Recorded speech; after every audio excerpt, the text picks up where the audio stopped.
Some promises follow a man to his grave, haunting every quiet moment until he finds the courage to make things right. For Silas Boone, that promise had been eating at his soul for 30 long years. The old mountain trapper had nothing left but $400, a worn-out rifle, and a mule named Whiskey when he bought the burned ruins of the Bellamy mansion. Everyone in town thought he'd lost his mind paying good money for charred wood and ashes. But Silas wasn't buying a house. He was buying his chance at redemption. Somewhere in those blackened ruins lay the truth about what really happened the night the mansion burned down. The truth about the woman who died trying to protect a secret that could destroy the most powerful family in the territory. What Silas found buried beneath those ashes would change everything he thought he knew about justice and revenge. But would digging up the past finally set him free? Before we jump back in, tell us where you're tuning in from, and if this story touches you, make sure you're subscribed, because tomorrow I've saved something extra special for you. The morning mist clung to the valley like guilt to a conscience as Silas. Boone guided his mule Whiskey down the winding dirt road towards Cedar Gulch. The old trapper's weathered hands gripped the reins with the same steady patience that had kept him alive through 40 winters in the high country. Behind him, strapped to Whiskey's pack, lay everything he owned in this world. A Henry rifle that had seen better decades, a bedroll that smelled of pine smoke and solitude, and a leather pouch containing exactly $412, every penny he'd saved from years of selling pelts to traders who cheated him more. Often than not, Cedar Gulch sprawled across the valley floor like a scar on the landscape. All ramshackle buildings and false promises. The town had grown fat on timber money and railroad dreams, but Silas remembered when it was nothing more than a trading post where honest folks could water their horses and buy supplies without getting robbed. Now it was the kind of place where a man's worth was measured by the cut of his coat and the gold in his teeth, not the calluses on his hands or the truth in his word. The Bellamy mansion, or what was left of it, sat on a hill overlooking the town like a broken crown. Even from a distance, Silas could see the blackened skeleton of what had once been the grandest house in 3 territories. Charred timbers reached toward the sky like the ribs of some great beast that had died in agony. And the morning sun cast long shadows through the empty window frames, where expensive glass had once kept out the mountain cold. 30 years ago, that mansion had been a palace of marble and mahogany, crystal chandeliers and Persian rugs. Old Jacob Bellamy had built it as a monument to his success that came from owning half the territory and controlling the other half through fear and favors. The Bellamy name opened doors from Denver to San Francisco, and Jacob's word was law in Cedar Gulch, whether the sheriff liked it or not. Silas had been a different man then, young and strong and foolish enough to believe that love could conquer the kind of power that bought judges and buried secrets. He'd been working as a ranch hand on the Bellamy spread, breaking horses and mending fences, when Sarah Bellamy had noticed him. She was Jacob's only daughter, beautiful as a mountain sunrise and twice as untouchable. She had dark hair that caught the light like spun silk and eyes the color of deep water. And when she smiled at Silas over the fence where he was training colts, he'd felt something crack open in his chest that had never quite healed. Their courtship had been conducted in stolen moments, a shared glance across the dinner table when he delivered horses to the main house, whispered conversations in the barn while her father conducted business in town. Long rides through the high meadows where no one could see them together. Sarah had dreams of changing things, of using her father's wealth to help the folks her family had stepped on to build their empire.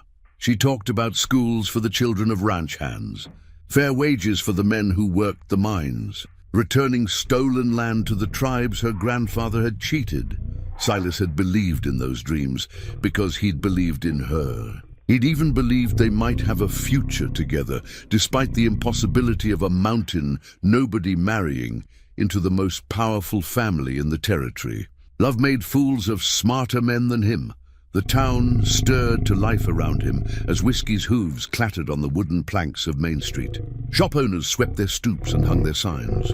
while early customers hurried about their business with the purposeful stride of people who had learned to keep their heads down and their opinions to themselves. A few curious glances followed Silas as he rode through, but most folks had the good sense to mind their own affairs when it came to strangers with hard eyes and well-used rifles. The Cedar Gulch Bank and Trust occupied the corner of Main and Prospect, a solid brick building that projected the kind of permanent respectability that came with other people's money. Silas hitched whiskey to the rail and checked his coat pocket for the folded papers that would make his purchase official.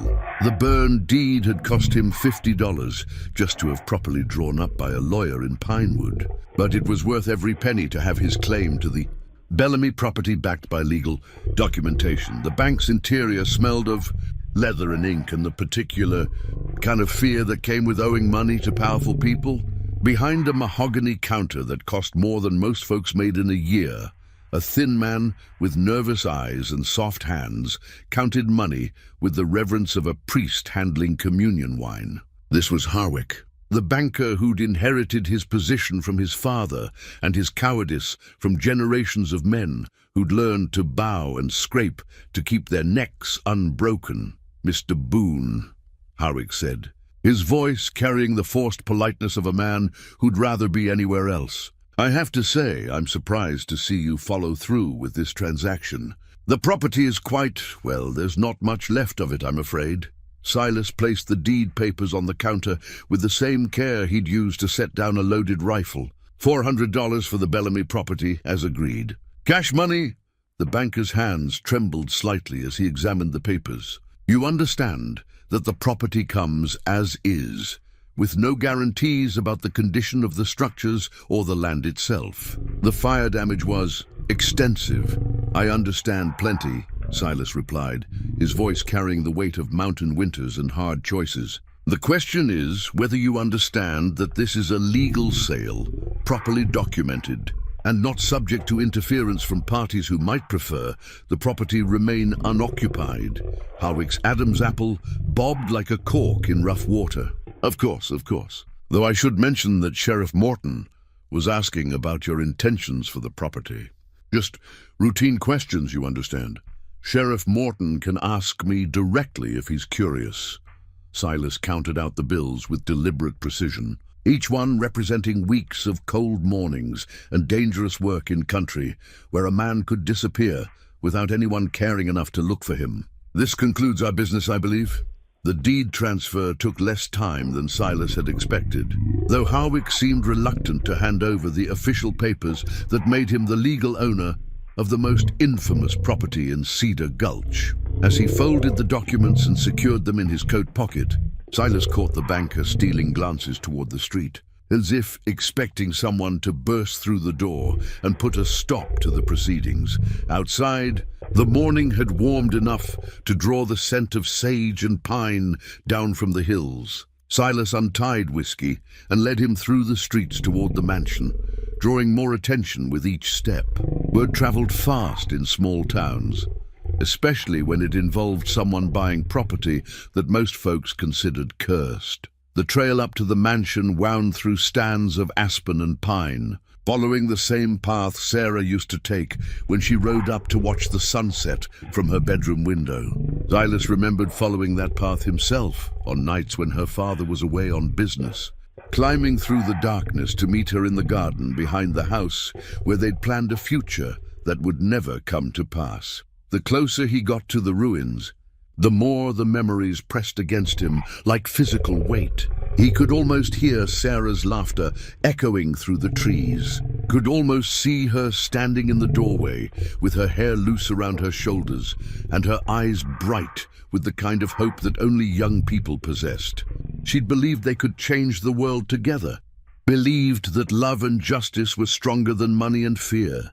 She died believing that, burned alive in her own home, while trying to protect evidence that could have brought down her father's empire. The official story was that she'd been trapped by falling timbers while trying to save the family's financial records. Silas knew better. Sarah had been murdered, killed by the same people who'd made her father rich and kept him powerful. And now, 30 years later, He was finally in a position to do something about it. The mansion ruins rose before him like a monument to failure, all blackened stone and twisted metal where once there had been beauty and wealth. The fire had taken everything combustible, leaving only the bones of what had been the most impressive house in the territory. Wild roses had grown up through cracks in the foundation, their thorns catching at Silas's boots as he walked through what had once been the grand foyer. In his coat pocket, folded next to the deed papers, was a faded tintype photograph that he'd carried for 30 years. It showed a younger version of himself, standing next to Sarah in front of the mansion when it was whole and beautiful. They were both smiling, her hand resting on his arm, and looking at it now, he could barely recognize the hopeful young man he'd been. That man had believed in justice and happy endings. This older, harder version of himself knew better. Justice was something you took for yourself, and happy endings were for people who could afford them. But redemption, that was different. That was something a man could earn through sweat and blood, and the willingness to face the truth, no matter how much it hurt. Silas tied whiskey to a sturdy pine and began his examination of the ruins. Somewhere in this blackened skeleton lay the answers Sarah had died protecting. Somewhere in the ashes and debris was the evidence that could finally balance the scales of justice that had been tilted in the Bellamy family's favor for far too long. The wind whistled through the empty window frames, carrying the scent of old smoke and older secrets. Silas pulled his hat down against the gusts and stepped deeper into the ruins, his boots crunching on debris that had once been furniture, and dreams and lives cut short by greed and violence. He had work to do. The morning sun climbed higher as Silas methodically worked his way through the mansion's remains, his experienced eyes cataloging every detail. Years of tracking wounded animals through dense forest had taught him to notice things others missed. The way debris had fallen, the patterns of damage that told a story beyond the obvious destruction. What he saw here spoke of violence, not accident. The fire had been hottest in the library and Sarah's bedroom, places where paper records would have been stored. That was no coincidence. Silas knelt beside what had once been an ornate writing desk, running his fingers through the ash and charcoal that had once been important documents. The destruction was too complete, too focused to be the result of a simple house fire.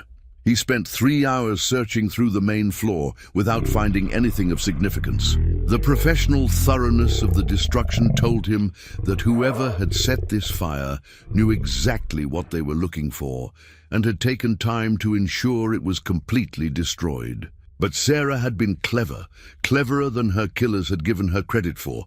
It was whiskey who led him to the discovery. The old mule had wandered away from his tie rope and was standing near what had been the back parlor, pawing at a section of the stone foundation that looked different from the rest. Silas approached and saw that whiskey was standing over a depression in the ground where the floorboards had burned away completely, revealing the stone and mortar beneath. The stones here were newer than the rest, mortared with a slightly different color of cement. Silas drew his knife and began scraping away the mortar, working carefully to avoid damaging whatever might be hidden beneath. After 20 minutes of patient work, he'd loosened enough stones to reveal a gap in the foundation, a hiding place that had been sealed shut and disguised to look like original construction. Inside the hollow space, wrapped in oiled leather and protected from moisture and fire, was a wooden box no bigger than a cigar case. Silas's hands trembled as he lifted it from its hiding place. Sarah's initials were carved into the lid. C.B. Sarah Elizabeth Bellamy.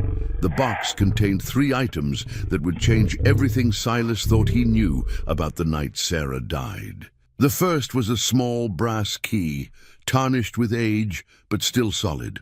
The second was a folded letter written in Sarah's careful handwriting, the ink faded but still legible. The third was a tintype photograph showing Sarah and a man Silas didn't recognize, standing beside a grave marked with a wooden cross.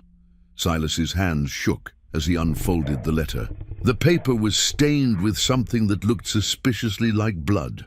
"My dearest Silas," the letter began, If you are reading this, then my fears have come to pass, and the truth I tried to protect has cost me everything. I pray that somehow these words will find their way to you.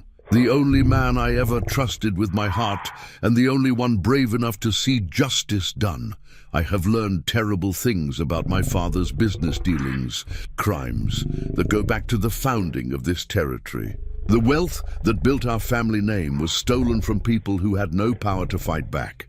Native tribes cheated out of their sacred lands. Miners killed for claims that would make my father rich. Families driven from their homes by men who wore badges bought with Bellamy gold. I found the ledger, Silas, the true accounting of every theft, every murder, every act of violence that built the Bellamy fortune. It contains names and dates and amounts, evidence that could hang half the powerful men in this territory. I tried to convince father to make amends, to return what was stolen and compensate the families we destroyed. He laughed at me, said I was a foolish girl who didn't understand how the world really worked. I know now that I was a fool, but not in the way he meant. I was foolish to think that love and blood meant more to him than money and power.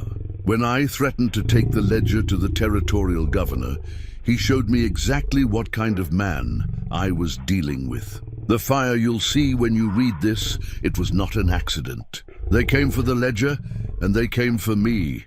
The key in this box opens a strong box hidden beneath the floor of the old root cellar behind the house. That's where I've hidden the ledger and copies of the most damning documents.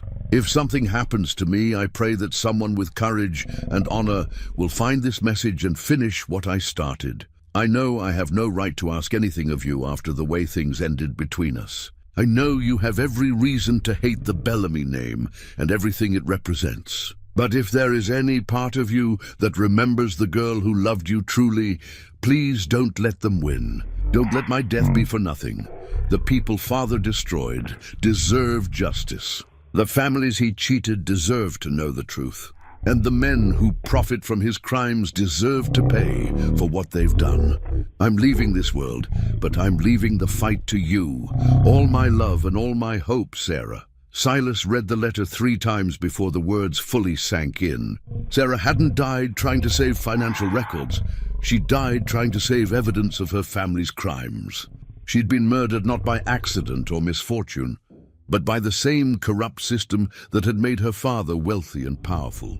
The photograph showed her standing beside a fresh grave, and Silas could see now that the wooden cross bore the name Thomas Crow Feather. He remembered the name from conversations with traders, a tribal leader who'd been found, dead under suspicious circumstances about 5 years before Sarah's death. If Sarah had evidence connecting her father to that murder, the implications hit him like a physical blow. This wasn't just about old crimes and ancient grudges. If the ledger contained what Sarah claimed, it was evidence of an ongoing conspiracy that reached into the highest levels of territorial government. People were still profiting from Jacob Bellamy's crimes, still using his stolen wealth to buy influence and silence opposition. Silas carefully rewrapped the letter and photograph, then slipped the brass key into his pocket. The root cellar Sarah mentioned would be behind the house, probably built into the hillside where the cold earth would keep vegetables fresh through the winter. If it had survived the fire, and if Sarah's strongbox was still there, he was so absorbed in planning his next move that he didn't hear the horsemen approaching until hoofbeats echoed off the mansion's stone walls. Silas quickly pocketed the wooden box and stood, his hand moving instinctively to the rifle slung across his back. Sheriff Morton rode a well-fed bay horse that probably cost more than most men made in 6 months. The badge on his vest caught the afternoon sunlight, and his gun belt was oiled leather with custom metalwork that spoke of money and vanity in equal measure.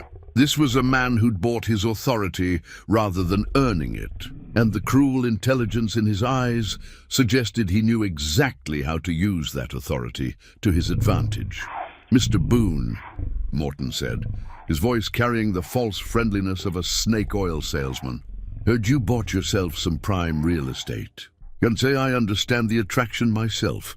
Nothing here but ghosts and bad memories. A man's entitled to spend his money as he sees fit, Silas replied, keeping his voice level and his hands visible. "Last I checked, that wasn't a crime in this territory." Morton laughed, but there was no humor in the sound. Course not. Just strikes me as curious is all. Man lives alone in the mountains for 30 years, then suddenly decides he needs a burned-out mansion in town. Makes a fellow wonder what might have changed. Maybe I got tired of the solitude. Maybe. Morton's eyes swept over the ruins, with the practiced gaze of a man who'd learned to spot trouble before it spotted him. Thing is, this property has a history. Tragic history. Folks in town prefer to let sleeping dogs lie. If you understand my meaning, I understand plenty. Silas shifted his weight slightly, ready to move if Morton decided words weren't sufficient to deliver his message. Question is whether you understand that I'm the legal owner of this property. With the deed filed at the courthouse and taxes paid in full, the sheriff's smile widened, revealing teeth that were too white and too perfect for a man who claimed to have grown up on the frontier. Oh, I understand the legalities just fine. What I'm wondering about is your intentions. See, some folks might get ideas about digging through the ruins, maybe looking for things that are better left buried. That kind of activity might disturb the peace, might even be dangerous for the digger. Sounds like a threat. Sheriff, sounds like friendly advice from a man who's seen what happens to folks who ask too many questions about old business. Morton gathered his reins and prepared to leave. Enjoy your new property, Mr. Boone. Just remember that some secrets are worth more than a man's life. The sheriff rode away without looking back, but his message was clear enough. Powerful people knew about Silas's purchase, and they weren't happy about it. Which meant Sarah had been right. The conspiracy that killed her was still alive, still dangerous, and still protecting the same crimes it had covered up 30 years ago. Silas waited until Morton was out of sight before retrieving the wooden box from his pocket. The brass key felt warm in his hand, and for the first time in 3 decades, he felt something that might have been hope stirring in his chest. Sarah had trusted him with this burden, had believed he was the kind of man who would see justice done no matter the cost. It was time to find out if she'd been right. The root cellar lay 50 yards behind the mansion's ruins, built into the natural slope of the hill where the earth would stay cool even in the heat of summer. Unlike the house, the cellar had survived the fire intact, its stone walls and heavy wooden door blackened with soot but structurally sound. Silas approached it with the cautious reverence of a man entering a church where he wasn't certain he'd be welcome. The door was secured with a rusted padlock that looked like it hadn't been opened in decades. Sarah's brass key slipped into the mechanism smoothly, the tumblers falling into place with a soft click that seemed to echo across the years. Inside, the cellar was dark and cool, smelling of earth and preservation and secrets that had waited 3 decades to see daylight. Silas struck a match and held it high, letting his eyes adjust to the flickering shadows. The cellar was larger than he'd expected, with stone shelves lining the walls, where the Bellamy family had once stored their winter provisions. Most of the shelves were empty now, covered with dust and the accumulated debris of neglect. But in the far corner, hidden behind a row of empty canning jars, was something that didn't belong. The strongbox was made of heavy iron with brass corners about the size of a small trunk. It had been painted black once, but rust had eaten through the finish in places, leaving it mottled and ancient-looking. The lock was more sophisticated than the cellar door, a complex mechanism that spoke of serious money and serious secrets. Sarah's key fit perfectly inside the strongbox, wrapped in oiled cloth and preserved as carefully as religious relics, were the documents that would change everything. The first was a leather-bound ledger with Bellamy Holdings private accounts embossed in gold letters on the cover. Below that, in smaller print, were the words, "Property of J.E. Bellamy, confidential." Silas opened the ledger with trembling hands. Page after page of entries written in Jacob Bellamy's precise handwriting, each one documenting a crime that had helped build the family fortune. Land purchases made with forged deeds, mining claims obtained through intimidation and murder, government contracts secured through bribery and blackmail. The scope of the corruption was breathtaking. One entry from 1845 caught his attention. Crow Feather Tribal Lands, 15,000 acres prime timber. Chief refuses all offers. T. Morton reports hunting accident arranged. Purchase completed at sheriff's auction. $200 total cost. Esteemed timber value $50,000. T. Morton, the current sheriff's father.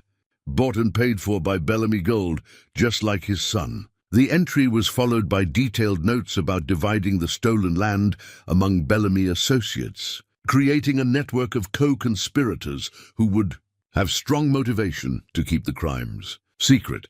Another entry from 1847, Railroad. Survey dispute resolved. J. Harwick confirms route through Bellamy. Holdings, after discussion of family financial difficulties. Survey team leader Thompson. Mining accident arranged per usual. New survey favors our interests entirely. J. Harwick, the banker's father, also part of the conspiracy, and per usual suggested that arranging fatal accidents was standard operating procedure for the Bellamy organization. Page after page revealed the same pattern. Honest officials who couldn't be bought were eliminated and replaced with men who could. Tribal leaders who refused to surrender their land died in convenient accidents. Miners who discovered valuable claims mysteriously disappeared, only to have their stakes registered to Bellamy associates. But it was the last section of the ledger that made Silas's blood run cold. A list of names under the heading Current Operations, Ongoing Concerns. The list included Judge Harrison, Territorial Governor Walsh, and 2 U.S. senators.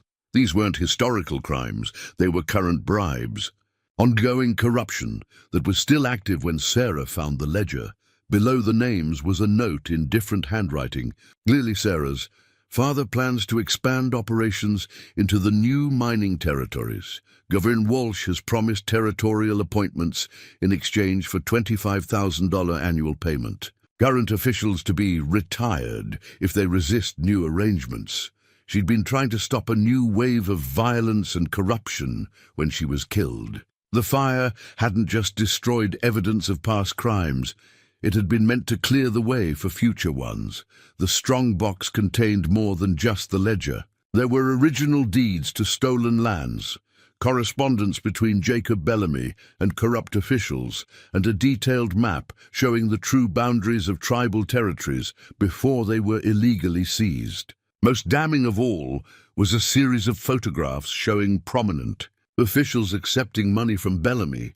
Associates. One photograph showed a younger version of Sheriff Morton's father shaking hands with Jacob Bellamy while a bag of coins sat on the table between them. In the background, hanging from a tree, was the body of a man Silas recognized from tribal trading posts. Chief Thomas Crow Feather. The evidence was overwhelming, comprehensive, and absolutely damning. It was also 30 years old, which presented its own problems. Most of the original conspirators were dead, their crimes buried with them. But their children and associates were still alive, still profiting from stolen wealth, still holding positions of power that had been bought with blood money. Silas carefully repacked the documents and carried the strongbox outside. The afternoon sun seemed harsh after the cool darkness of the cellar, and he had to squint as he secured his find in Whiskey's pack. The weight of the evidence felt heavier than the iron box that contained it. As he prepared to leave, hoofbeats echoed up the trail again. This time, however, the rider was someone Silas was glad to see. May Sullivan guided her sorrel mare up the hill with the easy confidence of a woman who'd been riding longer than most men had been alive. The saloon keeper was past 60, but still handsome, with steel-grey hair and eyes that had seen enough of the world to judge it accurately. "Silas Boone!" she called out as she dismounted. "Heard you'd bought yourself a castle. Can't say it looks much like the pictures in those fairy tale books." "May," Silas touched his hat brim in greeting. "Didn't expect to see you up here. Figured you might need a friendly face about now." May's expression grew serious as she studied the ruins. "Word in town is that certain folks aren't happy about your real estate investment. Sheriff Morton's been asking questions about your intentions. He already paid me a visit. Made his position clear." May nodded grimly. Morton's been on the Bellamy payroll since the day he pinned on that badge, just like his daddy before him. Family tradition of corruption, you might say." She paused, studying Silas's face. "Question is, what do you plan to do about it?" Silas considered his options. May had run the Copper Dollar Saloon for 20 years, which meant she heard everything and forgot nothing. If anyone in town could be trusted with dangerous knowledge, it was her. And if he was going to take on the conspiracy that killed Sarah, he'd need allies. "Sarah left something behind," he said carefully. "Something that proves what really happened to her family's money and how they got it." May's eyes sharpened. "Proof that would interest certain territorial officials. I'd imagine the kind of proof that gets people killed if they're not careful with it. Then I guess you'd better be real careful." May remounted her horse and gathered the reins. "Silas, there's folks in this town who remember what the Bellamys really were and what they did to build their empire. If you're planning to balance the scales, you won't be doing it alone." She rode away without another word, but her message was clear. 30 years might have passed, but the wounds the Bellamy family had inflicted were still fresh in some people's memories. The question was whether those memories would be enough to overcome the fear that had kept the truth buried for 3 decades. Silas loaded the strongbox onto Whiskey's pack and headed down the mountain. He had a long night of reading ahead of him, and after that, some very difficult decisions to make. Silas spent the night in a grove of pines, a mile from the mansion, studying the documents by firelight while Whiskey grazed nearby. The more he read, the deeper the corruption revealed itself. Hidden among the ledger entries was a folded map that made his stomach turn. A detailed survey of tribal hunting grounds with mineral deposits, marked in red ink, and notes about acquisition strategies written in Jacob Bellamy's hand. The map showed something that changed everything. The Bellamy land grab hadn't been random greed. It had been a systematic theft of the richest mineral deposits in the territory. Every convenient accident that removed a tribal leader or honest official had been carefully planned to seize specific pieces of valuable land.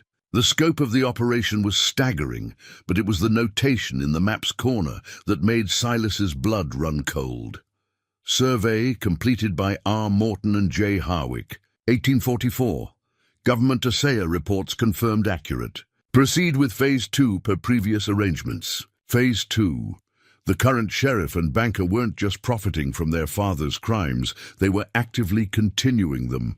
The notation was dated only 5 years ago, which meant the conspiracy was still operating, still stealing, still killing anyone who got in their way. Dawn found Silas riding toward the eastern edge of town, following a trail that led to the old tribal burial grounds. If his reading of the map was correct, those sacred lands contained the richest copper deposits in the territory, deposits that were still being illegally mined by Bellamy associates. The burial ground sat in a valley where ancient pines grew tall and straight, their branches creating a natural cathedral that had sheltered the dead for generations. But even from a distance, Silas could see that something was wrong. The earth had been disturbed, scarred with the kind of systematic digging that spoke of mining operations rather than respectful burial practices. As he drew closer, the full extent of the desecration became clear. Graves had been opened and emptied, their contents scattered to make room for mining shafts. Sacred markers had been torn down and used as building materials for a processing station that reduced copper ore to manageable chunks. The entire valley reeked of sulfur and greed. Breaks your heart, doesn't it? Silas turned to find an elderly native man sitting on a fallen log, watching the mining operation with eyes that held more sadness than anger. He was probably 70 years old, with silver hair braided down his back and hands that spoke of a lifetime of honest work. Despite his age, there was something in his bearing that suggested he was still dangerous when he needed to be. "John Crow Feather," the man introduced himself. "Thomas was my older brother." Silas dismounted and approached carefully. "I'm sorry for your loss." "And for this," He gestured toward the desecrated burial ground. 30 years they've been digging here. 30 years of stealing our copper and scattering our ancestors like they were nothing more than rocks in the way. John's voice carried the weight of decades of helpless rage. My brother tried to stop them. He gathered evidence, talked to territorial officials, even wrote letters to Washington. They killed him for it. I know. Silas pulled out the photograph Sarah had hidden, the one showing her standing beside Thomas Crowfeather's grave. Sarah Bellamy knew too. She was trying to help when they killed her. John studied the photograph with careful attention, his weathered fingers tracing the outline of his brother's burial marker. She came to see me before she died. Said she had proof of who killed Thomas and why. Said she was going to make it right. He looked up at Silas with sharp intelligence. You're the mountain man she talked about, the one she loved. I am. She said if anything happened to her, you'd be the one to finish what she started. Said you were the only man she trusted with the truth. John folded the photograph carefully and handed it back. Question is, are you that man? Silas considered his answer carefully. The easy thing would be to take what he'd learned and disappear back into the mountains. He could live out his remaining years in peace, knowing he'd uncovered the truth even if he'd done nothing about it. But looking at the desecrated graves and remembering Sarah's final letter, he knew that wasn't really an option. I found her evidence, he said finally. All of it. Names, dates, amounts, everything needed to bring down the whole conspiracy. John's eyes sharpened, including proof about the current operations. Sheriff Morton and Banker Harwick are still taking Bellamy money, still arranging accidents for people who ask too many questions. Silas gestured toward the mining operation. This is just the beginning. According to Sarah's notes, they're planning to expand into the new mining territories opening up west of here. More tribes to cheat, more land to steal. John stood slowly, his joints protesting the movement. My people have a saying. The dead call for justice until their voices are heard. Thomas has been calling for 30 years. The sound of approaching horses interrupted their conversation. 3 riders emerged from the tree line, their faces hard and their hands resting on their gun belts. Silas recognized the type. Hired guns who worked for men with more money than conscience. Their leader was a thin man with pale eyes and a scar that ran from his left ear to the corner of his mouth. You boys are trespassing on private property, the scarred man called out. Might want to move along before there's trouble. Whose property? Silas asked, though he already knew the answer. Bellamy Mining Consortium. Legal claim filed and recorded. The man's smile revealed teeth stained with tobacco. This here's a legitimate mining operation, and we don't take kindly to folks who interfere with honest work. John laughed bitterly. Honest work? Is that what you call digging up my ancestors? I call it progress, old man. Territory's got to be developed, and some folks just can't see past their superstitions to understand that. The gunman's hand moved closer to his weapon. Now I'm telling you both polite-like to mount up and ride out. Next time I might not be so friendly. Silas measured the distance between himself and the 3 men. They were confident, probably experienced, and definitely armed. But they were also careless, sitting their horses like men who'd never faced serious opposition. Mountain living had taught Silas patience and precision, virtues that served him well in situations like this. We'll be going, he said calmly. But first, I'd like to know who's paying your wages. Might be important for the territorial authorities to know who's behind this operation. The scarred man's smile widened.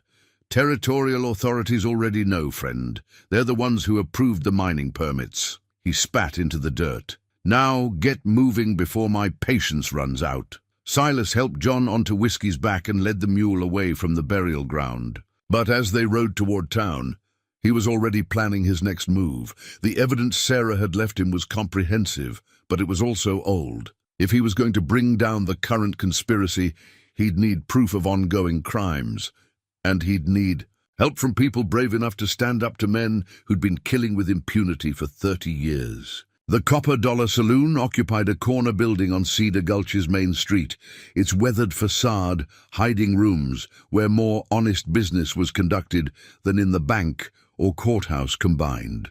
May Sullivan had built her reputation on serving strong whiskey and keeping dangerous secrets, which made her establishment the closest thing to neutral ground the town possessed. Silas tied whiskey behind the saloon and helped John Crow feather down from the mule's back. The old man moved stiffly, his encounter with the mining guards having aggravated joints that had borne too many years of hard living. But his eyes remained sharp, and his grip on Silas's arm conveyed both gratitude and determination. "Haven't been in a white man's saloon in 20 years, John said quietly. "Hope May Sullivan's hospitality extends to old Indians with long memories." "May's got her own reasons for hating the Bellamy name," Silas replied. "She'll listen to what we have to say." The saloon's interior was dimly lit and thick with tobacco smoke, but clean in the way that spoke of careful management. A dozen men occupied the tables and bar, most of them ranch hands and drifters, whose weathered faces suggested they'd seen enough of the world to mind their own business. May stood behind the bar, polishing glasses, with the methodical precision of someone who'd learned to keep her hands busy while her mind worked on more important matters. She looked up as Silas and John entered, her expression neutral, but her eyes alert. "Silas, and John Crowfeather, unless I'm mistaken. Been a long time since you've graced my establishment." "Mrs. Sullivan," John nodded respectfully. "I come seeking counsel with friends of justice." May's hand stilled on the glass she was polishing. "Justice is a dangerous word in this town, John. Might want to be careful how you use it." "Dangerous times call for dangerous words," Silas said. He approached the bar and placed a $20 gold piece on the polished wood. "We need a private room and your discretion. What we have to discuss could get people killed." May studied the coin for a moment, then scooped it up and led them toward a back room she used for private poker games and delicate negotiations. The room was small but comfortable, with a heavy wooden table and chairs that had seen decades of serious conversations. More importantly, it had thick walls and a door that locked from the inside.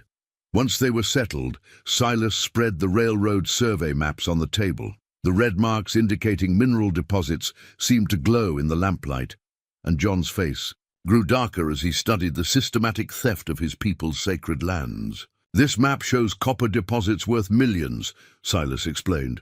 "All of them on tribal land that was acquired through fraud and murder. The Bellamy family has been systematically stealing the richest mineral claims in the territory for 40 years. May leaned over the map, her experienced eyes quickly grasping the implications. "These deposits, they're still being worked?" "Active mining operations," John confirmed. "They've turned our burial grounds into open pits, scattered our ancestors' bones like they were clearing rocks from a field." His voice carried the controlled rage of a man who'd learned to channel anger into purpose. "And the current officials are still profiting from it," Silas added. He produced the ledger and opened it to the recent entries. Sheriff Morton, Judge Harrison, even the territorial governor, they're all on the Bellamy payroll, taking money to look the other way while the theft continues. May whistled softly as she read the financial records. "These numbers, if this is accurate, we're talking about enough corruption to bring down half the territorial government." "It's accurate." Silas's voice carried the weight of absolute certainty. "Sarah Bellamy died protecting this evidence. She knew what it could do to the people who killed for it." The saloon keeper sat back in her chair, her face troubled. "Silas, you understand what you're proposing? These aren't just local criminals we're talking about. This conspiracy reaches all the way to Washington. Men with this much power don't go down easy."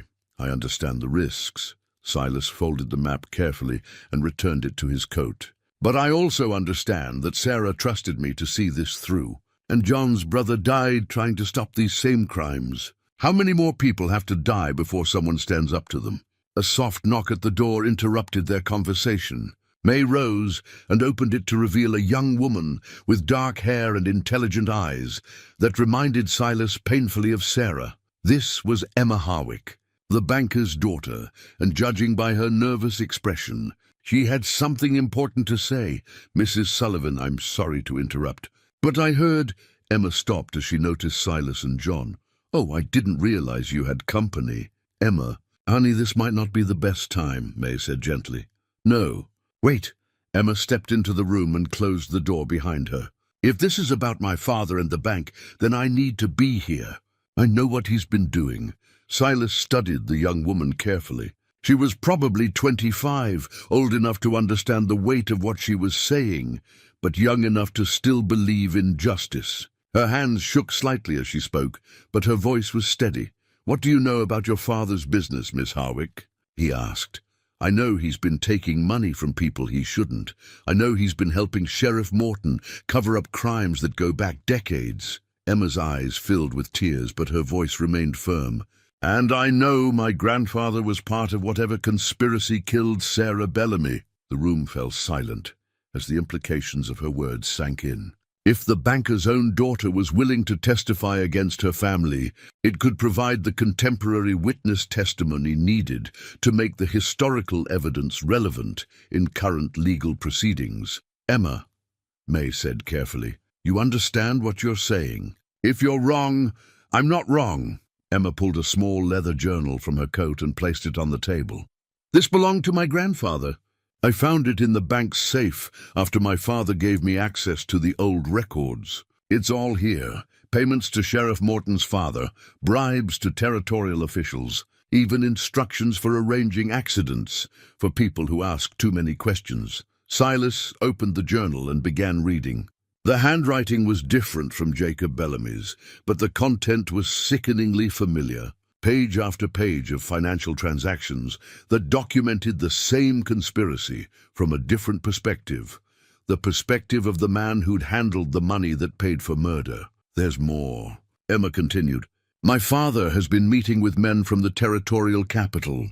They're planning something big, a new mining venture that will require removing several tribal settlements from valuable land.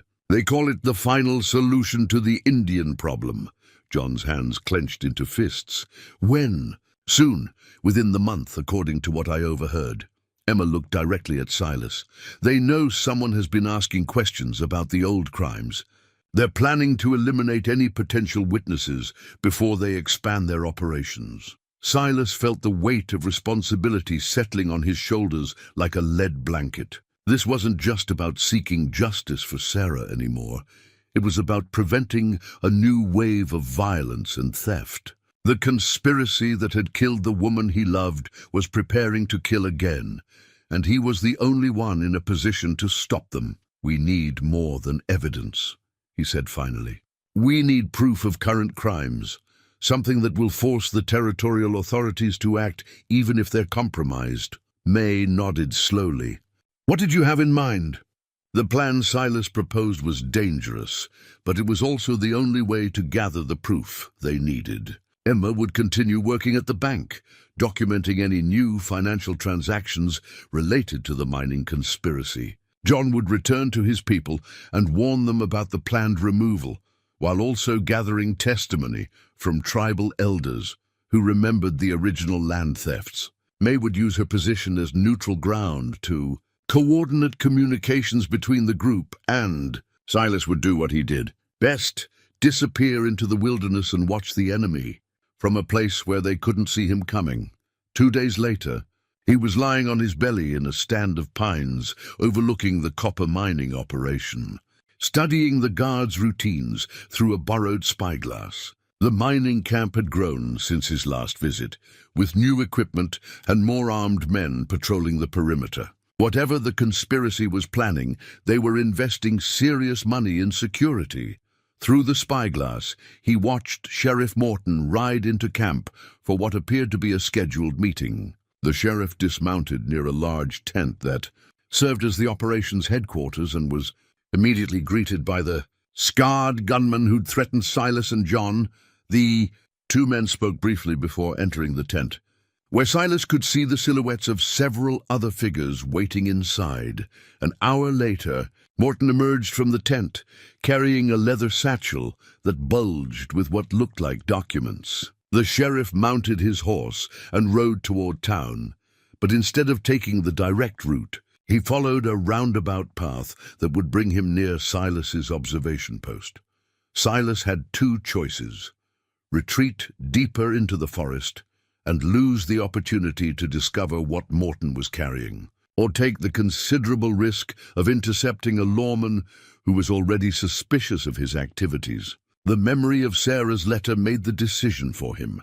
He tied Whiskey's reins to a sturdy pine and worked his way down the hillside, using the thick undergrowth to mask his movement. Morton's route would take him through a narrow canyon, where the trail was hemmed in by steep walls on both sides, the perfect place for an ambush if a man was careful about it. Silas reached the canyon floor with minutes to spare. He positioned himself behind a boulder that provided cover, while still allowing a clear view of the trail, then settled into wait with the patience that came from years of hunting prey that was smarter and more dangerous than most men gave them credit for. Morton appeared right on schedule, his horse picking its way carefully along the rocky trail. The sheriff looked confident and relaxed, like a man who'd just concluded a profitable piece of business. The leather satchel was secured to his saddle horn, and from Silas's position, he could see that it contained more than just documents. There was the distinctive bulk of gold coins mixed in with the papers. "Sheriff Morton," Silas called out, stepping into view with his rifle held ready but not directly threatening. "Mind if we have a word?" Morton's hand moved toward his gun, then stopped as he calculated the odds. Silas was 20 feet away with a clear shot, while the sheriff would have to draw, aim, and fire from horseback. It wasn't impossible, but it wasn't smart either, Mr. Boone. Can't say I'm surprised to find you lurking in the woods like some kind of wild animal. Morton's voice carried forced calm, but Silas could see the fear in his eyes. "What do you want?" "Information. About the mining operation you just visited and the people who pay your salary." Silas gestured toward the satchel. "Looks like you've had a profitable day." "I don't know what you're talking about. I'm talking about the copper mines that are operating on stolen tribal land. I'm talking about the bribes your father took from Jacob Bellamy and the bribes you're still taking from his associates." Silas stepped closer, keeping his rifle ready. "I'm talking about murder, Sheriff. Murder that you've been covering up for 30 years. Morton's facade of calm cracked slightly. "You're talking about old business that's better left buried. Dangerous talk from a man who's already got too many enemies. Sarah Bellamy wasn't old business when she died, trying to expose your family's crimes. Thomas Crowfeather wasn't old business when your father arranged his murder." Silas's voice carried the cold certainty of a man who'd seen the evidence with his own eyes. "And the people you're planning to kill in the new mining territories won't be old business either." The sheriff's hand twitched toward his gun again, but Silas was ready for it. "I wouldn't if I were you. Dead lawmen ask inconvenient questions, and there are people in town who know where I am and what I'm doing." "What do you want?" Morton asked again, but this time the question carried the defeated tone of a man who knew he was caught. "I want you to open that satchel and show me what you're carrying. I want to know who paid you and what they're paying you for." Silas raised his rifle slightly. "And I want you to understand that your days of profiting from murder are coming to an end." Morton reluctantly unfastened the satchel and dumped its contents on the ground. Along with the expected gold coins were several documents that made Silas's blood run cold. Maps showing the locations of tribal settlements that were marked for relocation, orders from territorial officials authorizing the use of necessary force to clear the land, and most damning of all, a detailed timeline for the operation that was scheduled to begin within 2 weeks. 50 families, Silas said, reading from one of the documents. 50 families to be removed from land that your mining consortium wants to work. "And if they resist?" Morton's silence was answer enough. "How many people are you planning to kill, Sheriff? How many children are going to die so you can get rich off stolen copper?" "It's not like that," Morton said, but his voice lacked conviction. "It's legal. All the proper forms have been filed, all the necessary approvals obtained. Legal according to laws written by men you've bought and paid for. Silas gathered up the scattered documents, keeping his rifle trained on the sheriff. Legal, according to judges who take Bellamy money and territorial officials who profit from tribal land theft. The evidence in his hands was exactly what they needed. Proof of current crimes, contemporary documents that would force even corrupt officials to act. But possessing the evidence and surviving long enough to use it were two different problems entirely. What happens now? Morton asked. Now you ride back to town and pretend this conversation never happened. You tell your employers that everything is proceeding according to plan. Silas backed toward the tree line, the stolen documents secure in his coat. And you pray that when this is all over, there's still a place in the world for men who've done the things you've done. Morton gathered his reins and prepared to leave, but then turned back with something like desperation in his eyes. Boone, you don't understand what you're up against. These people, they'll kill anyone who threatens their operation, anyone. They already killed the woman I loved, Silas replied. What makes you think I'm worried about my own life? The sheriff rode away without another word, but Silas could see the defeat in his shoulders. Morton knew his days were numbered, whether he helped the conspiracy or opposed it. Men like him were useful tools, but they were also dangerous witnesses when operations went wrong. Silas climbed back up the hillside to where Whiskey waited patiently among the pines. The evidence he'd stolen would be enough to expose the current conspiracy, but it would also make him the target of every hired gun in the territory. The final confrontation was coming, whether he was ready for it or not.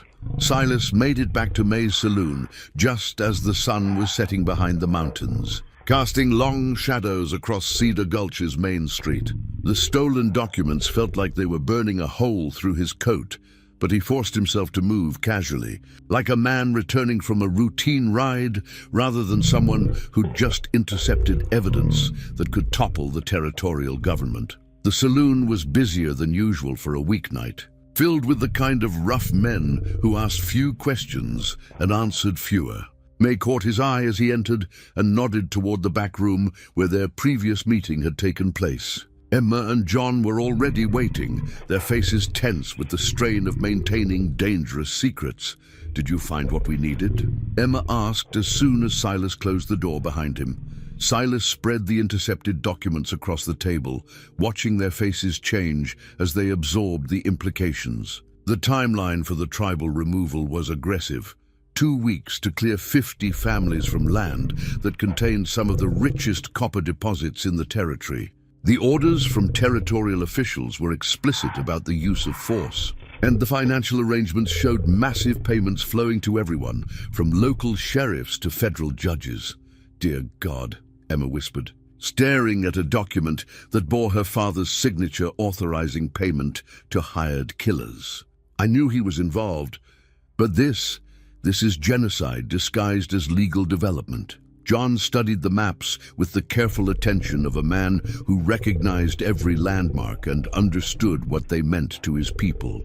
These settlements, they're home to families who've lived on that land for generations. Children, elders, people who've never harmed anyone. His voice carried the controlled fury of a man who'd seen too much injustice to be surprised by more. "There's something else," Silas said, pulling out the most disturbing document he'd found. "According to this, the removal operation is just the beginning. They're planning to expand into 6 more tribal territories over the next 5 years. The goal is to control every major mineral deposit west of the Mississippi." May leaned back in her chair, the weight of the revelation settling over her like a shroud. "We're not just talking about local corruption anymore. This is a systematic campaign to destroy entire communities for profit. And it's being coordinated from Washington," Emma added, pointing to correspondence from federal officials. "Some of these signatures belong to men who report directly to the president." The room fell silent as they contemplated the scope of what they were facing. This wasn't just about seeking justice for Sarah Bellamy or stopping local criminals. It was about exposing a conspiracy that reached the highest levels of government and involved enough money to fund small wars.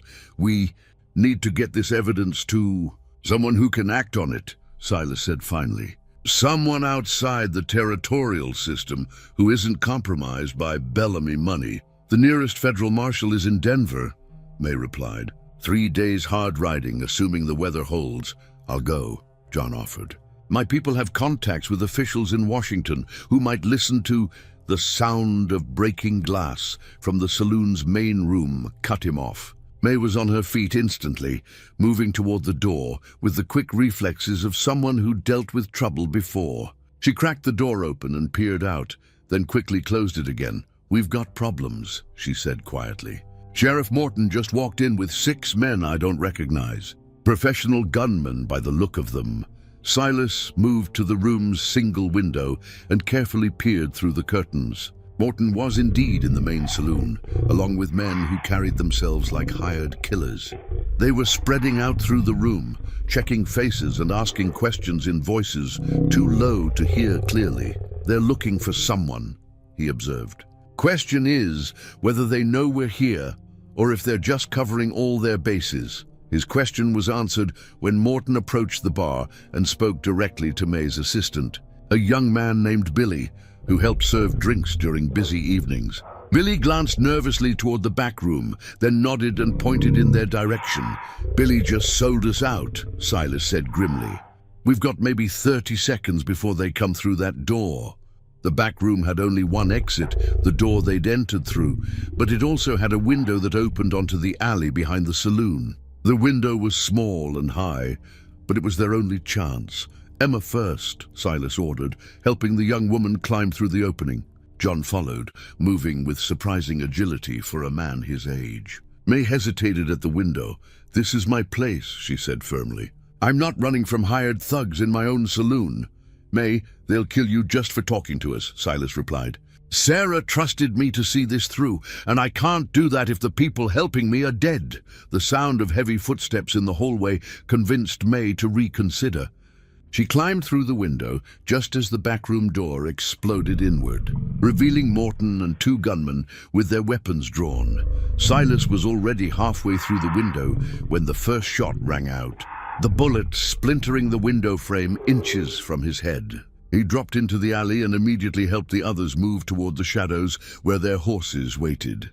This way, John whispered, leading them through a maze of back alleys that he seemed to know intimately. My horse is behind the livery stable. They moved quickly but carefully, using the darkness and their knowledge of the town's layout to avoid the main streets where Morton's men would be searching. But as they reached the stable, Silas realized they had a bigger problem than just escaping Cedar Gulch. They knew exactly where to find us, he said as they mounted their horses. Someone told them about our meeting. Emma's face went pale in the moonlight. You think one of us... Not one of us, Silas interrupted, his mind working through the implications. But someone who knew about our meetings. Someone who's been watching us from the beginning. The answer came to him like a punch to the gut. May's assistant Billy hadn't just pointed Morton toward their meeting. He'd been reporting their activities all along, which meant the conspiracy knew about every piece of evidence they'd gathered, every person they'd talked to, every plan they'd made. We're not just fighting the current conspiracy, Silas said as they rode out of town under cover of darkness. We're fighting people who've been watching us since the day I bought that property. They've known about Sarah's evidence from the beginning. John guided them toward a hunting trail that would take them into the mountains where they could hide and plan their next move. But as they climbed higher into the pine forests, Silas couldn't shake the feeling that they were still being watched. It wasn't until they'd made camp in a sheltered valley that the full implications hit him. If the conspiracy had known about Sarah's evidence all along, why hadn't they tried to retrieve it before now? Why let him find the strongbox and the incriminating documents? The answer was as chilling as it was obvious. They'd let him gather the evidence because they wanted to know everyone who was involved in opposing them. They'd used him as bait to draw out potential witnesses and allies, letting him build a network of resistance so they could eliminate all their enemies at once. We walked right into a trap, he said quietly, staring into the campfire. They've been playing us from the beginning. But even as he spoke the words, Silas realized something else. If the conspiracy thought they had him trapped, they might have made a mistake of their own. They might have revealed more about their operation than they'd intended, and given him the information he needed to turn the tables. The game wasn't over yet. It was just more dangerous than any of them had imagined. The mountain camp sat in a natural bowl, surrounded by granite peaks that had weathered centuries of storms. It was the kind of place where a man could see trouble coming from miles away, which made it perfect for planning what Silas knew would be the most dangerous gamble of his life. Around the small fire, 4 people who'd never expected to become allies prepared for a confrontation that would either expose a decades-old conspiracy or get them all killed. "They're expecting us to run," Silas said, studying the stolen documents by firelight. "Morton probably has men watching every trail out of the territory, figuring we'll try to reach Denver or Santa Fe with the evidence, so we don't run," John replied, sharpening a hunting knife with the methodical precision of a man who'd learned to keep his weapons ready. "We fight." Emma looked up from the financial records she'd been reviewing. "Fight how?" "There are 4 of us against an organization that reaches all the way to Washington. They have hired killers, corrupt officials, and more money than we could spend in 10 lifetimes. "They have all that," May agreed. "But they also have something that makes them vulnerable. They're arrogant. 30 years of getting away with murder has made them careless." Silas nodded slowly.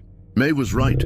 The conspiracy's greatest strength was also its greatest weakness. They'd grown so confident in their power that they'd stopped being careful about covering their tracks. The evidence he'd intercepted from Morton was proof of that overconfidence. "There's going to be a meeting," he said, pulling out the timeline document. 3 days from now, all the key players will gather at the mining camp to finalize the tribal removal operation. Sheriff Morton, the territorial officials, the federal judges, everyone who's been taking Bellamy money will be in one place. "That's our chance," John said. "If we can document that meeting, get proof of the conspiracy in action, it's also a death trap," Emma interrupted. "And they'll have security, lookouts, probably enough firepower to fight off a small army." Silas had been thinking about that problem since they'd made camp. The mining operation was heavily guarded, situated in terrain that favored defenders, and would be even more secure during the high-level meeting. A direct assault would be suicide, and trying to infiltrate the camp would be nearly impossible.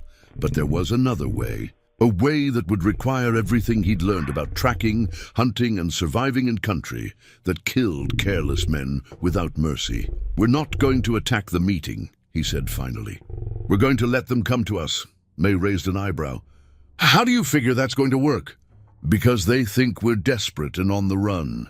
They expect us to make mistakes, to take foolish risks because we're running out of options." Silas spread a hand-drawn map of the local terrain across his knees. "What they don't expect is for us to use their own arrogance against them." He outlined his plan with the careful detail of a man who'd learned that survival depended on thinking 3 moves ahead. The meeting at the mining camp would proceed as scheduled, but they would ensure that certain information reached the conspirators beforehand, information that would force them to divide their attention and resources. Emma would return to Cedar Gulch and resume her normal activities at the bank, but she would also spread carefully crafted rumors about a federal marshal who was supposedly investigating territorial corruption.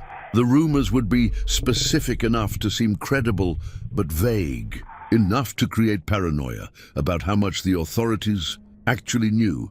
John would contact his tribal connections and arrange for a large gathering at the sacred burial grounds, ostensibly a ceremony to honor the ancestors, but actually a peaceful demonstration that would force the conspiracy to reveal their true intentions about using violence against native communities.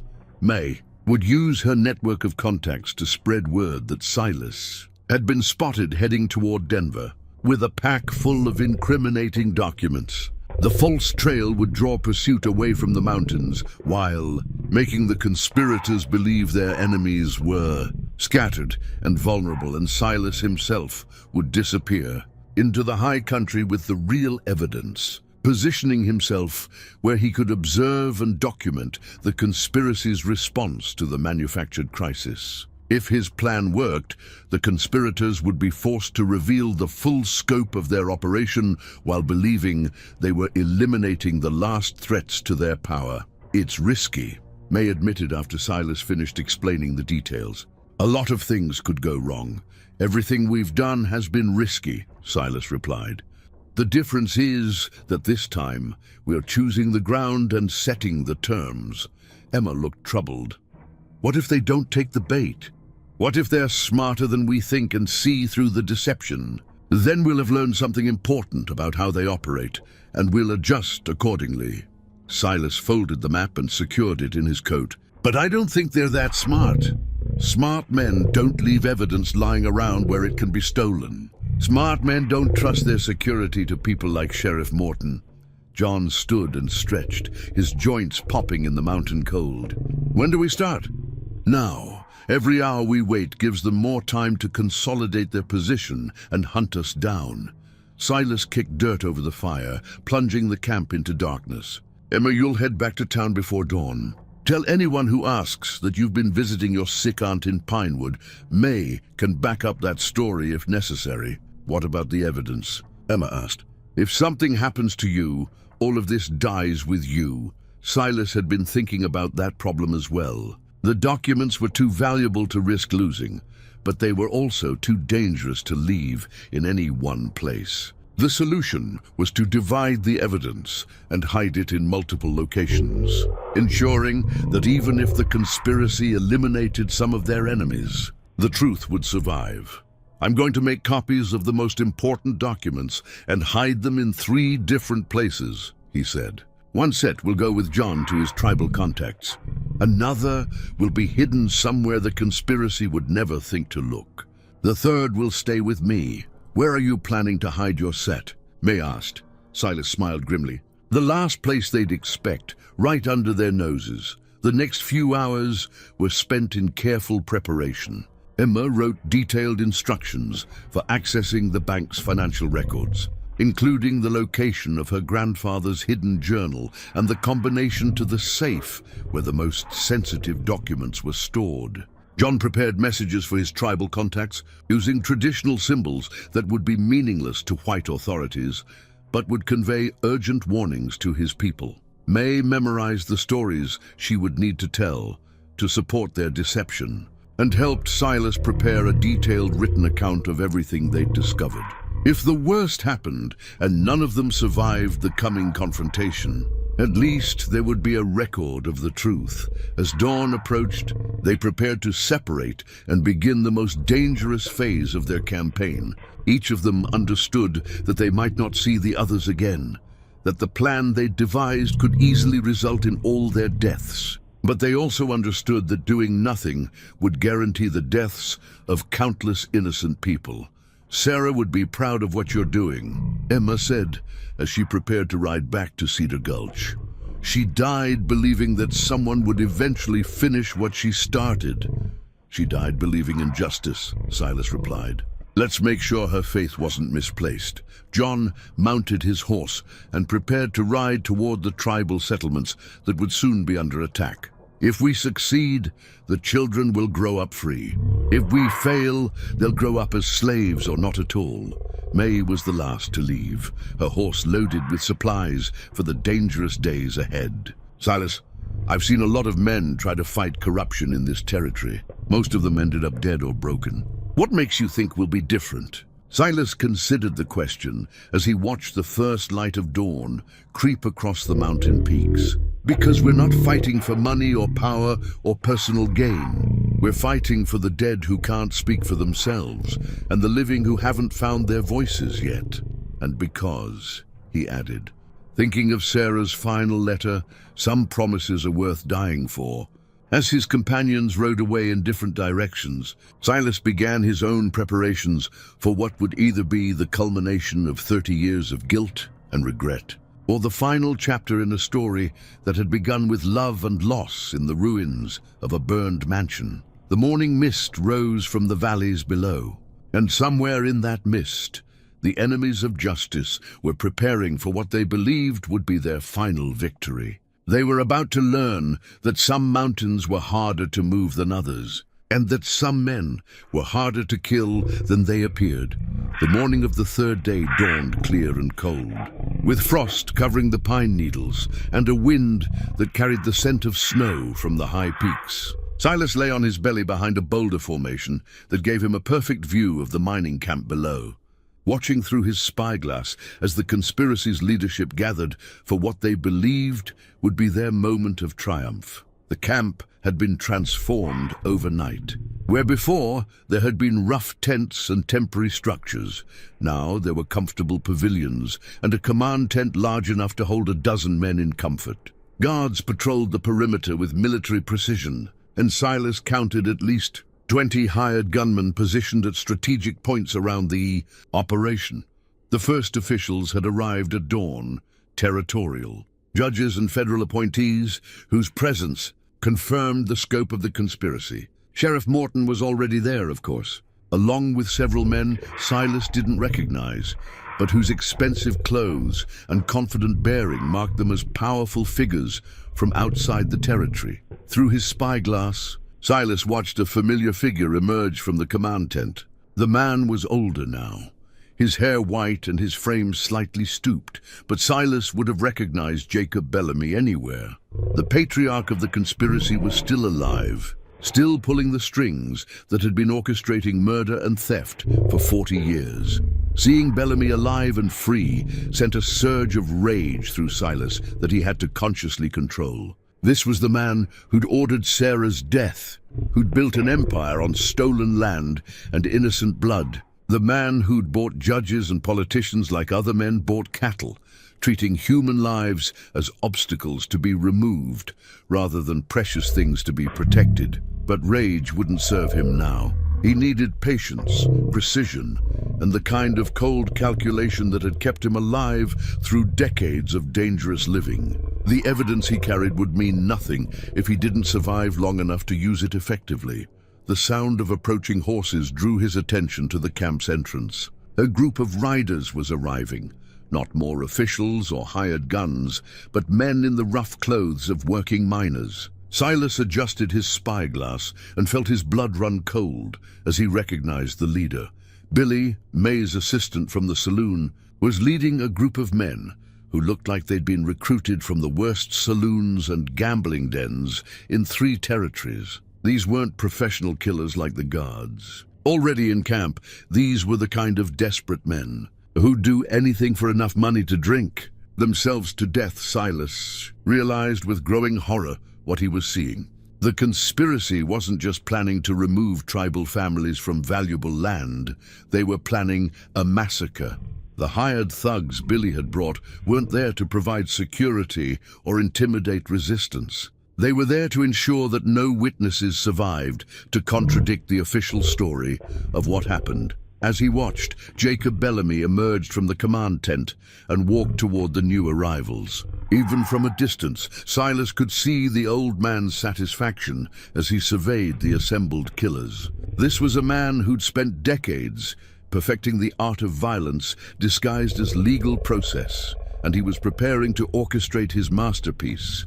The realization changed everything. Silas had planned to document the meeting and use the evidence to expose the conspiracy through legal channels. But there wouldn't be time for legal processes if 50 families were slaughtered in the next few hours. He had to act now, even if it meant abandoning his careful plan and improvising something far more dangerous. He pulled out the set of documents he'd prepared for this moment, copies of the most damning evidence, along with a detailed account of what he'd observed. If something happened to him, at least there would be a record of the truth.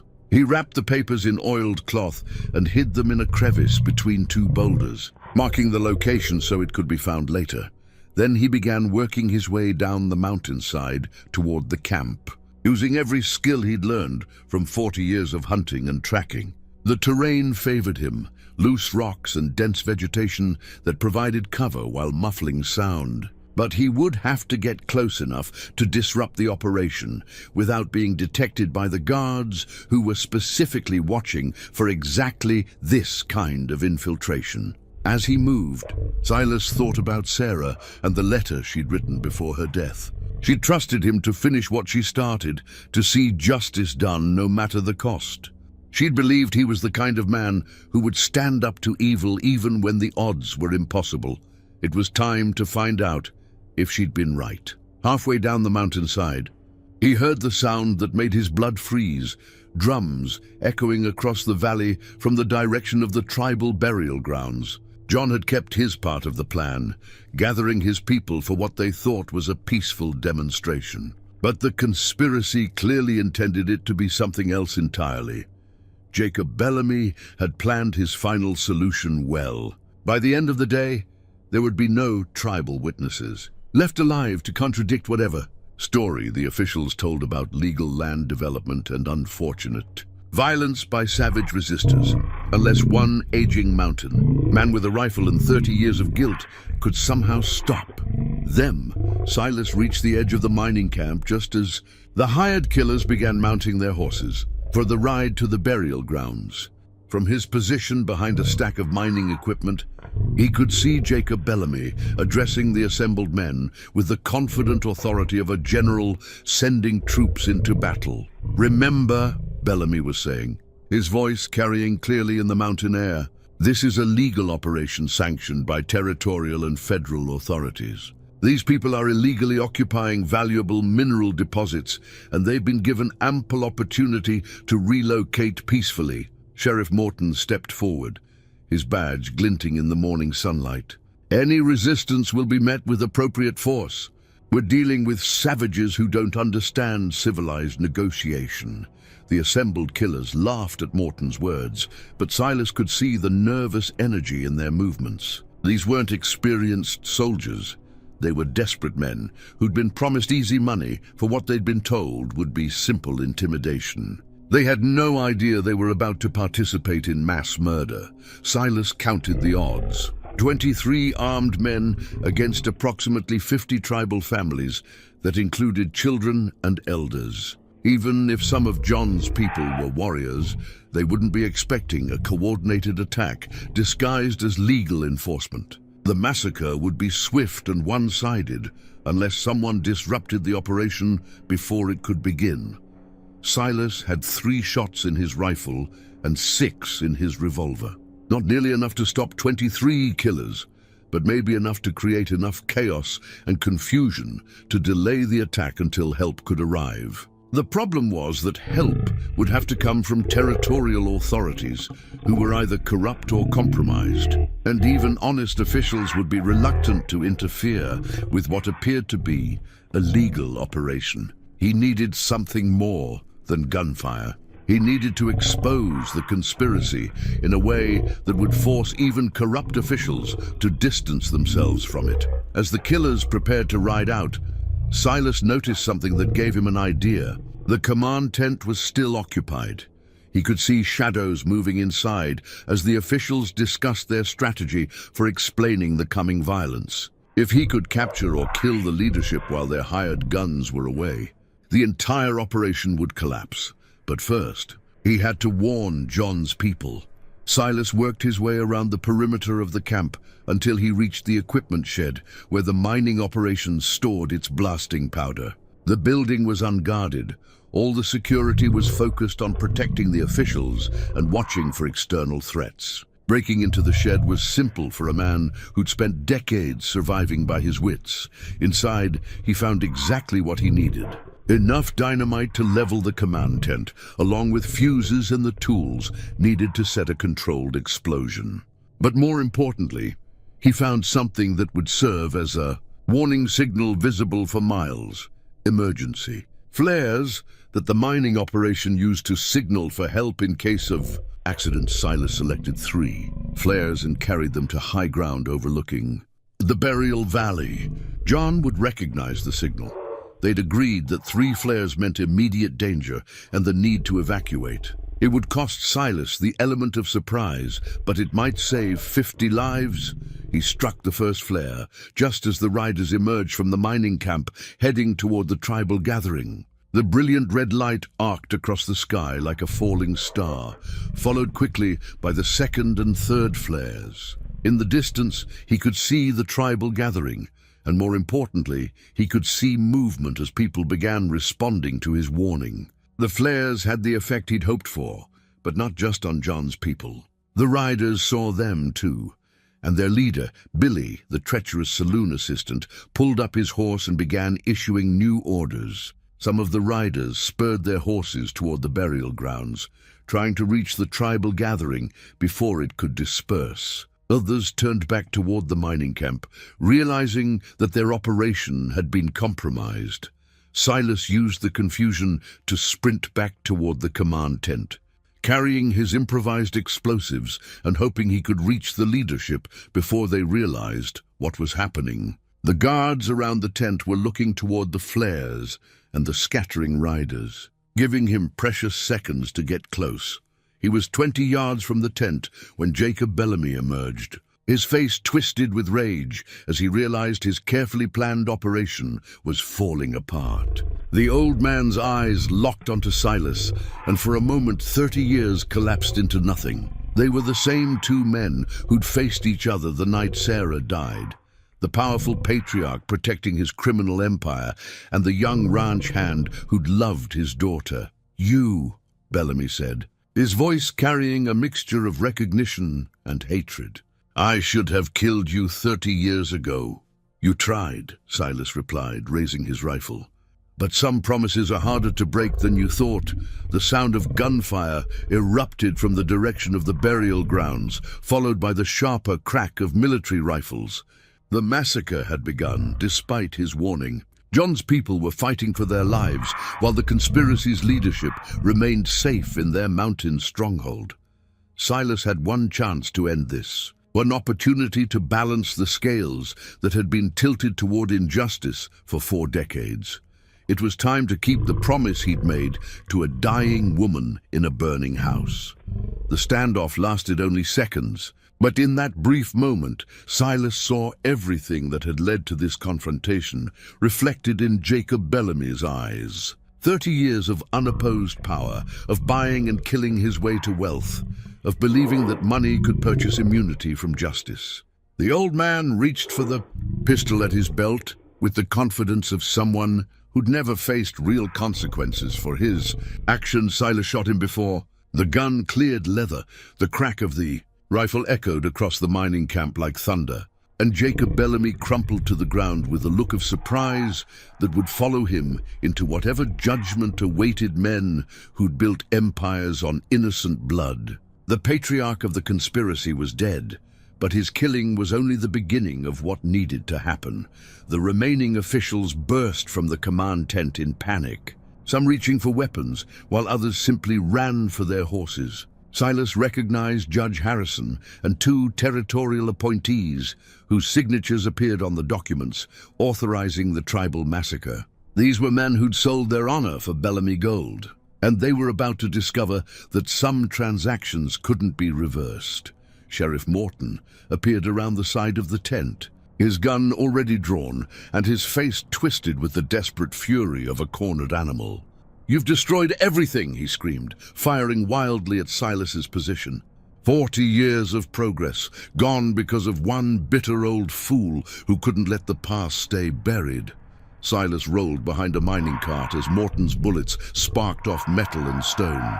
The sheriff was a fair shot, but he was also panicked and angry, never a good combination for accurate gun work. Silas waited for the inevitable pause as Morton reloaded, then stepped out and put a bullet through the corrupt lawman's chest. Morton fell backward, his badge catching the sunlight one last time before being stained with the blood of the people he'd betrayed. As he died, Silas felt a grim satisfaction that Sarah's murderer had finally faced justice. But the gunfire from the burial grounds was growing more intense, and Silas knew he was running out of time. He lit the fuse on his improvised explosive and threw it into the command tent, where the remaining officials were trying to organize their escape. The blast shattered the morning quiet and sent a pillar of smoke rising into the clear mountain air. When the smoke cleared, the conspiracy's leadership was scattered and broken. Some were dead, others wounded, and the survivors were fleeing in whatever direction offered the quickest escape. But more importantly, the coordinated attack on John's people had collapsed into chaos as the hired killers realized their employers were dead or dying. Silas mounted whiskey and rode hard toward the burial grounds, hoping he wasn't too late to prevent the worst of the bloodshed. As he crested the ridge overlooking the sacred valley, he saw that John's warning flares had saved more lives than he'd dared hope. Most of the tribal families had escaped into the forest, leaving only a small group of warriors to hold off the attacking killers. The hired guns were discovering that fighting experienced warriors on their own territory was very different from murdering helpless families. John Crowfeather stood behind the broken remains of his brother's grave marker, a Winchester rifle in his hands and the calm expression of a man who'd found his purpose. Around him, a dozen tribal fighters used the terrain to their advantage, picking off attackers with the patience of hunters who understood that survival meant making every shot count. Billy, the treacherous saloon assistant who'd led the attack, lay dead near the edge of the burial ground with an arrow through his chest. His surviving followers were already retreating, realizing that their easy payday had turned into a death trap. As Silas approached, John lowered his rifle and nodded toward the smoke rising from the mining camp. "I heard the explosion. I take it you found what you were looking for. Jacob Bellamy is dead. Zoar Morton and most of the officials who were taking his money." Silas dismounted and surveyed the aftermath of the battle. "What about your people?" "Safe mostly. 3 wounded, none killed. Your warning gave us time to get the families away before the attack began." John's expression grew grim. "But this isn't over. There are more men like Bellamy, more officials who profit from our suffering. Maybe, but they'll think twice before trying something like this again." Silas pulled out the packet of documents he'd prepared. "These contain everything: names, dates, financial records, correspondence. Enough evidence to expose every official who took Bellamy money and every crime they helped cover up." John accepted the documents with careful reverence. "What happens now?" "Now you take these to your contacts in Washington. Make sure they reach people who can't be bought or intimidated." Silas looked toward the mining camp where the smoke was beginning to clear. "And I finish what Sarah started. It took 3 days to gather all the evidence and prepare a complete record of the conspiracy's crimes. Emma returned from Cedar Gulch with additional financial documents from the bank's hidden records. May provided testimony about the conspiracy's operations in town and the officials who'd participated in covering up their crimes. Together, they compiled a dossier that documented 40 years of systematic theft, murder, and corruption.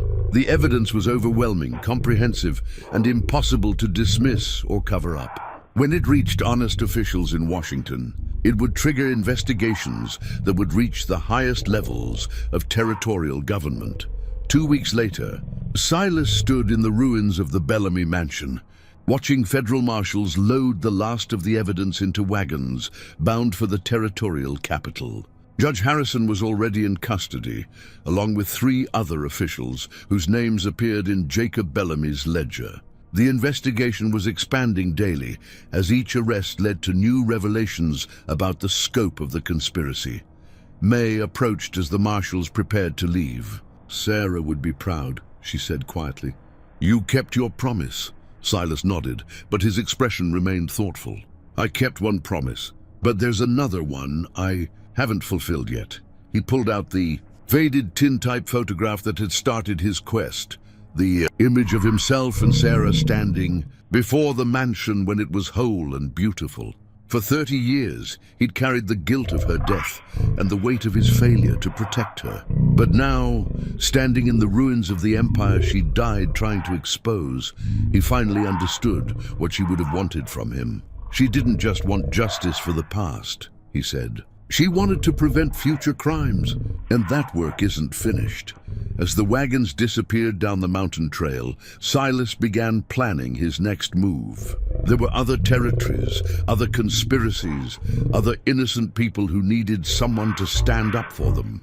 He was older now, more experienced, and he understood better than ever that justice was something you had to fight for every single day. Some promises, he'd learned, lasted longer than the people who made them. And some fights were worth continuing, even when the original enemy was dead and buried. The ashes had finally told their story. Now it was time to make sure it was never forgotten.